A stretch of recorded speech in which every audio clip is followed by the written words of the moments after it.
শীতকাল মানেই হলো পিকনিক করার, ঘুরে বেড়ানো। আমার আপাতত যেহেতু কোনোটাই প্ল্যানিং নেই, তাই আমি এখন পাগলামি শুরু করছি। আর আমার পাগলামির প্রথম লক্ষণই হচ্ছে এই টবগুলোকে আমি পেন্ট করব। জানো তো, ছোটবেলা থেকে আমি আঁকতে খুব ভালোবাসি, কারণ আমার ছোটবেলাটা কেটেছে পুরো একাকিত্বে।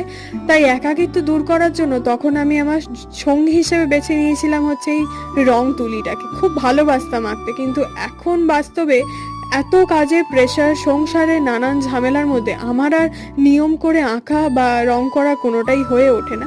তাই একটু আর কি যখনই সময় পাই নিজের মন ভালো করার জন্য আমি আঁকতে শুরু করি। তো স্যুপ খাওয়ার প্রচন্ড ইচ্ছে হয়েছিল, তাই আমার বয়ফ্রেন্ডকে বললাম একটু স্যুপ করে খাওয়াবে, তো ও আমাকে হচ্ছে রান্না করে খাওয়ালো। আর 10টার সময় আমরা বেরিয়েছি কেক খেতে, কারণ আমার প্রচন্ড কেক খাওয়ার ক্রেভিং হচ্ছিল।